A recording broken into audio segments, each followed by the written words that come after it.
It was a bright and clear afternoon. At exactly 12:29, the presidential motorcade made its way down Houston Street and entered Dealey Plaza. Little did they know, high above on the 6th floor of the Texas Schoolbook Depository, an assassin had a clear view of President Kennedy as the motorcade passed below. Then, 3 shots rang out. And these are the bullet trajectory. What followed would spark decades of controversy.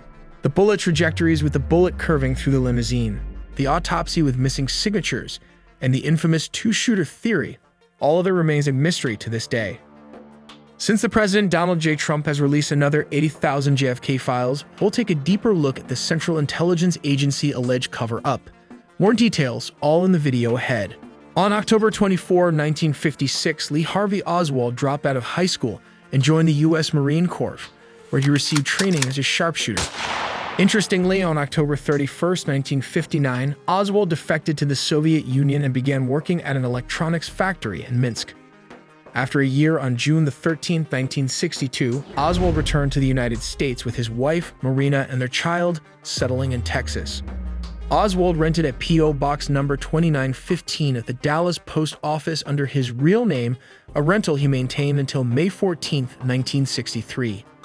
On March 13, Klein's Sporting Goods of Chicago received a mail order for a World War II surplus Italian 1891 Carcano, and the model is a 1938 rifle. The order totaled $21.45, $19.95 for the rifle plus $1.50 for postage and handling, and was placed by someone using the Alias A Hidell, an alias known to be used by Oswald. The rifle, which came equipped with a 4x scope and bore the serial number C2766, and was known for its effective range of around 500 meters with accurate shooting capabilities up to 800 meters depending on the specific model and shooter proficiency. It holds 6 rounds in its internal magazine, loaded using a 6-round end-block clip. 1963. Leading up to the day of the assassination, October 15. Ruth Payne arranges a job interview for Oswald at the Texas Schoolbook Depository with Superintendent Roy Truly. Oswald is hired as a temporary clerk for $1.25 per hour and starts the next day. Marina, Lee Harvey Oswald's wife, sought refuge with Ruth Payne, a Russian-speaking American, in Texas for several months. Ruth Payne took her in out of kindness as Marina and Lee were separated due to relationship issues. Relationships aren't easy, not even for Lee Oswald. So stop throwing your toughest relationship questions into the endless void. My sponsor, BetterHelp, has a platform that can connect you with a therapist who can help you find the answers you're looking for. Just fill out a quick questionnaire, and in as little as a couple of days, you'll be matched with a therapist who fits your needs. If it's not the right fit, you can easily message or switch therapists at no extra cost. Scheduling appointments is effortless, and every therapist on the platform is carefully vetted to ensure they're highly qualified. You can have one-on-one sessions that are tailored to you. With over 7,000 reviews and a strong 4.5-star rating on Trustpilot, BetterHelp is a platform you can trust. And it's not just for romantic relationships. Therapy can help improve all kinds of connections in your life. Click the link in the description or go to betterhelp.com/AITelly to get 10% off your first month of therapy. Before the shooting, at 7:23 in the morning, Oswald arrives at the depository with Buell Wesley Frazier. When asked about a long paper-wrapped package, he dismisses it as just some curtains. At 8:45 a.m., President Kennedy addresses the Fort Worth Chamber of Commerce. By 10 a.m., with the weather clearing, Secret Service agent Wynn Lawson removes the bubble top from the presidential limousine, Kennedy's way of staying accessible. Kennedy has made it clear he wants to be open and accessible. He prefers riding without a bubble top and without agents crowding the back of the limo. This is how the motorcade works. First comes the pilot car manned by officers of the Dallas Police Department. This automobile preceded the main party by approximately a quarter of a mile. Next came 4 to 6 motorcycle policemen whose main purpose was to keep the crowd back. The lead vehicle, described as a rolling command car, this was an unmarked Dallas police vehicle driven by Chief of Police Curry. It was occupied by Secret Service agents Sorrells and Lawson, as well as Dallas County Sheriff J.E. Decker. The occupants scanned the crowd and the buildings along the route. Their main function was to spot potential trouble in advance and take any necessary steps to address it. Then came the presidential limousine, followed by several other cars in the back. Kennedy sat in the right rear seat with his wife seated to his left.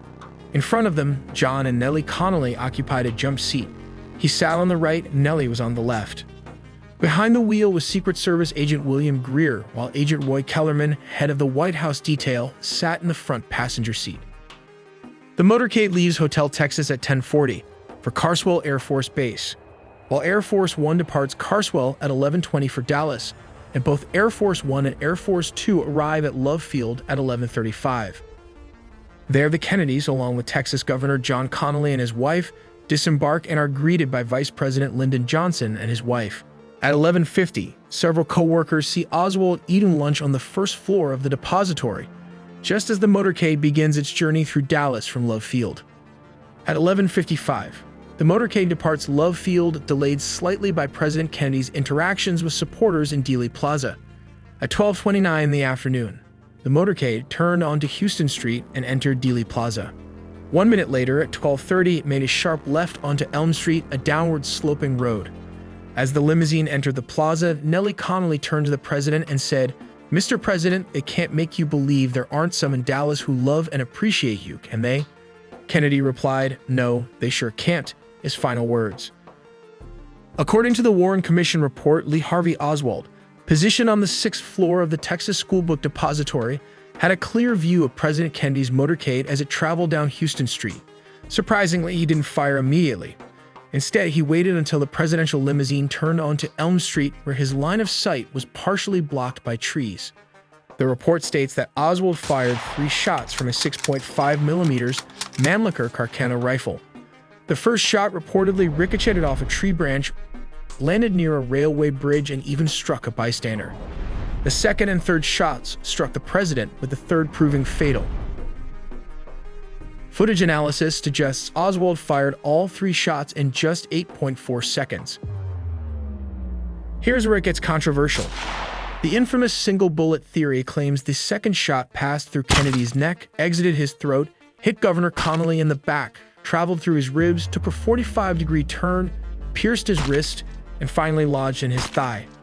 Critics mockingly call this the magic bullet theory, arguing the bullet's path, zigzagging through 2 men and 7 layers of clothing, defies basic physics. The third shot struck Kennedy in the head, blowing out the right front of the skull. This horrific moment was captured by Abraham Zapruder, a Dallas dressmaker filming the motorcade at the time. But here's the twist. Multiple witnesses reported seeing a puff of smoke near a grassy knoll by a white picket fence, just feet from where Zapruder stood. This detail fueled conspiracy theories about a second gunman and even a possible 4th shot, contradicting the official narrative. 12:45 p.m. Oswald boards a bus 7 blocks from the Texas Schoolbook Depository, though it's barely moving due to heavy traffic in Dealey Plaza. Shortly after, he disembarks and hails a cab driven by William H. Whaley. The cab takes him to his boarding house, where he changes clothes and retrieves his pistol. 1:15 p.m. While patrolling the Oak Cliff section of Dallas, Officer J.D. Tippett spots someone who fits Oswald's description. Moments later, a civilian's voice crackles over the police radio. It's a police officer. Someone shot him. 1:26 p.m. Vice President Lyndon B. Johnson departs Parkland for Air Force One. As he and Mrs. Lady Bird Johnson leave, she notices the flags lowered half-mast. Assistant White House Press Secretary Mac Kilduff confirms that Kennedy has died. 1:40 p.m. Oswald sneaks into a movie theater showing War is Hell. As police begin to search the theater, the lights are raised and Officer Nick McDonald spots him among the seats. Approaching Oswald, a suspect exclaims, "This is it," and draws a revolver. In the ensuing struggle, Officer McDonald cleverly positions his finger on the pistol's hammer to prevent it from firing. The altercation intensifies when Oswald punches one of the officers, who retaliates with a punch that leaves Oswald with a black eye. The president's body was then transported for autopsy. But here is the controversies with the autopsy. The Warren Commission's case for the single bullet theory hit a snag with Commission Exhibit 397, a diagram of Kennedy's wounds drawn by Dr. Boswell. Though Admiral Berkeley, Kennedy's personal physician, had signed it as verified, his endorsement mysteriously vanished when the diagram was published. Without his signature, the commission avoided questioning Berkeley about inconsistencies, leaving a glaring gap in accountability. Dr. Boswell later backtracked, testifying that the bullet entry point he'd marked too low was actually higher, suddenly aligning with the theory's needs. But science refuses to cooperate. Even if the bullet had entered Kennedy's neck, CT scans reveal a brutal flaw. The shot would have smashed into his cervical vertebra's bony transverse process, deflecting or mangling the bullet. Yet the pristine bullet presented as evidence showed no such damage, making its alleged path anatomically impossible. In short, the theory hinges on erased signatures, revised testimonies, and a bullet that defies physics, a shaky foundation for history's most infamous conclusion. JFK was assassinated on November 22, 1963. 2 days later, on November 24th, Harvey Oswald was escorted to the basement of Dallas Police Headquarters for transfer to a more secure county jail. The scene was chaotic. Cops, reporters, and live TV cameras crowded the room as Oswald walked in. Suddenly, nightclub owner Jack Ruby lunged from the pack, pulled out a hidden .38 revolver, and shot Oswald dead in front of rolling cameras. Ruby was tackled instantly. He later insisted he'd acted out of grief over Kennedy's death. From 60 to 80,000 JFK files, these four stand out as the most important. This is Central Intelligence Agency relationship with Kennedy uncovered. One document reveals that Schlesinger warned President Kennedy about the CIA's growing influence on American foreign policy. While not directly linked to the assassination, the memo highlights the tense relationship between Kennedy and intelligence agencies. Perhaps the most intriguing piece is a 7-page memo from John Garrett Underhill, which has fueled conspiracy theories suggesting that the CIA played a role in Kennedy's assassination. You can read the full memo yourself with this link in the description. Then here's another one: the CIA's knowledge of Harvey Oswald. For years, the CIA denied having any prior knowledge of Harvey Oswald. They insisted they were not monitoring him, tracking his movements, or intercepting his mail. However, newly released files reveal that Oswald had visited both the Cuban and Russian embassies in Mexico City and had, in fact, been under CIA surveillance. The most shocking revelation is a letter from a man named Sergei, sent to the British embassy, warning the CIA that Oswald had returned to the United States with plans to assassinate President John F. Kennedy. Yet, the agency failed to alert the Secret Service. Had the Secret Service been aware that Oswald was working in the Texas School Book Depository, there's a strong chance Kennedy's motorcade route would have been changed, potentially altering history. We make original 4K 3D animation with a small team of animators, so please support us by subscribing and dropping in a comment for more exclusive engineering animations made just for you guys.